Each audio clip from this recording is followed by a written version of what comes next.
Here is David Berteau, the CEO of the Professional Services Council. Dave is the former Assistant Secretary of Defense for Logistics and Material Readiness. He has also held key positions at CSIS and Georgetown University.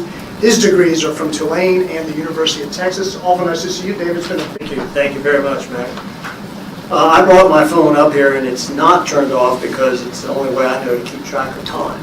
I have a watch, but that requires me to look at it, and the phone will actually tell me. So we've heard a lot over the last, six speakers about the opportunities that are available to the government, and it's really exciting and it's really energizing, wherever you are in that process.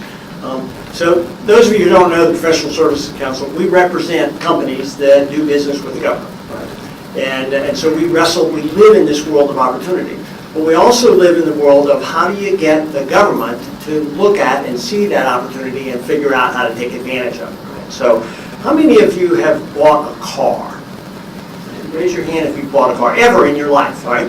When you bought that car, did you in fact require the dealer to give you three things? Number one is the complete cost data of everything that went into that car. Number two is their profit at the time of that. And number three is an audit trail so that you can verify those other two things. How many of you required that when you bought that car? No, of course nobody did, right? Would you go to a car dealer and say, I actually don't care how much I'm going to pay as long as I know you're not making any profit on this? That's the government, okay? That is the government. Not necessarily by design, because one of the challenges is how do you help the government be smart enough to see the advantages of these opportunities? And then how do you take the individuals who see that and translate it into something across the enterprise? Because what looks really good to one person is a threat to the next guy over.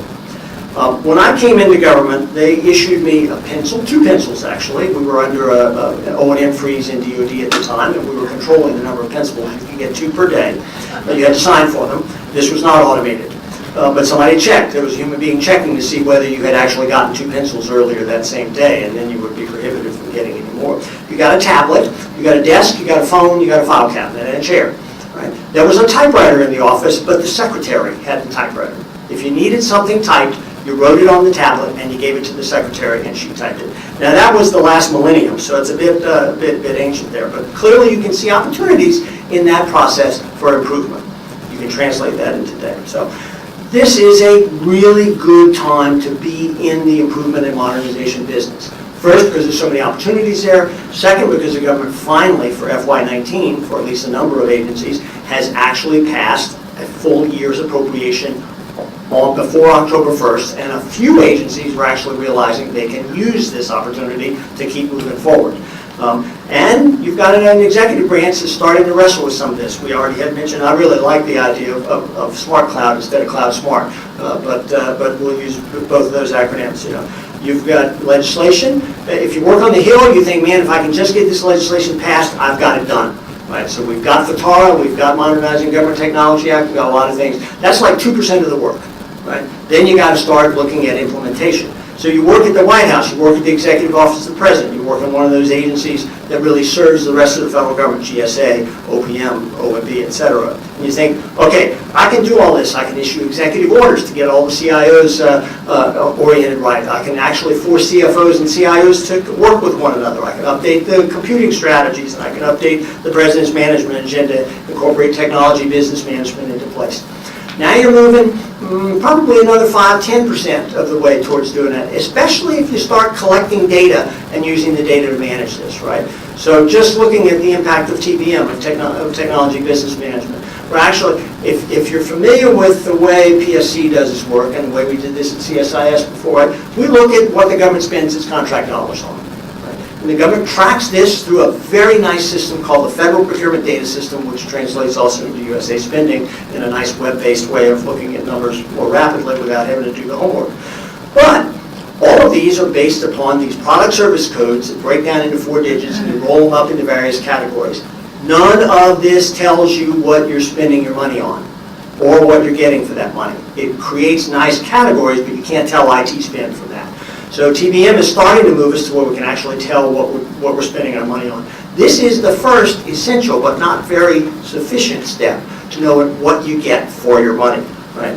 So new data strategy, et cetera. You've got fiscal certainty, you've got a need for innovation, you've got the government looking at how it buys that innovation, and you've got a system that sort of makes us believe we can't get to innovation fast enough. We've had several examples of that. It takes years to patch, and that's after you own it. How long does it take you to actually get started in the first place? We're not delivering OTA, other transactions authority, is a way of getting innovation outside the FAR, et cetera. And that becomes, and there are several others underway, minimally utilized, hard to tell. Will they work in the long run? There's probably three problems with that kind of thing. One is it doesn't necessarily look at sustainment, right? So you get a prototype, and that prototype's in place through OTAs, but you don't actually get to figure out how am I going to take this. It doesn't scale very well across the board, and in the end, it raises some questions about how do you proceed.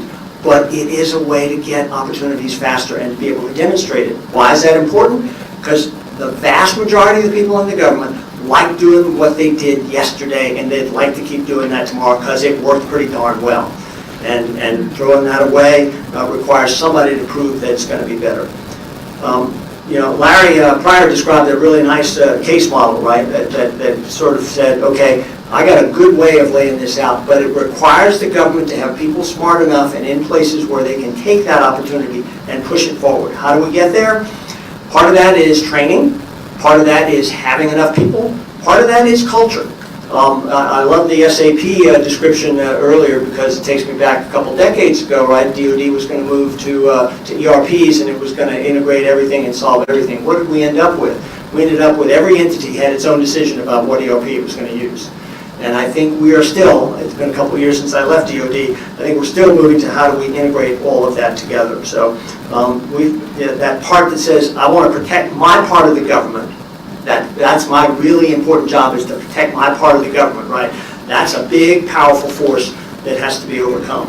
One of the ways that you overcome it is with better communications, right? One of the things we've been doing at PSC for the last couple of years is organizing and hosting and helping the government conduct reverse industry days. How many of you worked in the government and then went to a private sector company? Right? How many of you absolutely, when you were in the government, thought you knew what you were doing and what it looked like from the industry side, and then when you got out there, you discovered it's not exactly the way it looked? Of course, we're all in that category, right?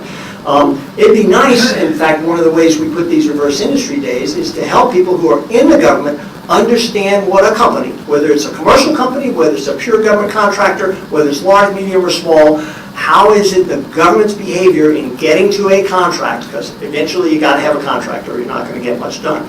How does the government behave in ways that drives what industry does? And this is a very useful thing as you go forward.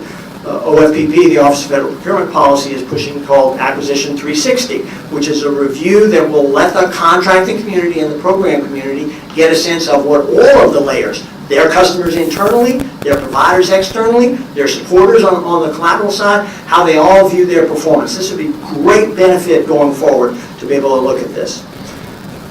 Okay, that's kind of the optimistic hope about culture change at the enterprise level.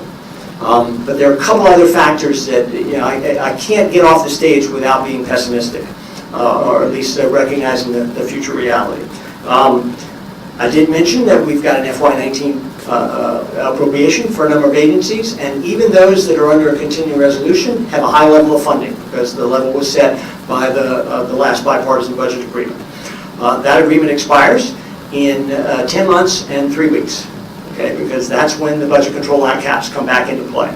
So Congress has changed these caps 4 times in the last 8 years. Each time they've changed it for 2 years. Each time we have been well into the first of those 2 years before we changed it. If we get into FY20 with the caps in place, I'm retiring. It's going to be an unpleasant circumstance, but we've got a few months to work on it, and we have a trigger opportunity. The debt ceiling resets on March the 1st. And my suspicion, Treasury hasn't issued a statement on this yet, is it's going to be hard to have extraordinary measures carry us past October 1st without default. That means we probably will need a debt ceiling deal before October 1st. And I would hope that the Congress recognizes there's not much point in doing all the work to get a debt ceiling deal without going ahead and doing a budget deal as part of that. So we get to FY20 and we've got a deal and we know what it is. And I'm optimistic that that will happen because it just makes so much sense. And of course, we all know that the politics is determined by what makes sense. And so that's likely to come into play, but that's what PSC is going to be working for. So when you're buying that car, make sure you know how much profit they're making, because otherwise you're not following the FAR. All right, that's it. Thank you, Matt.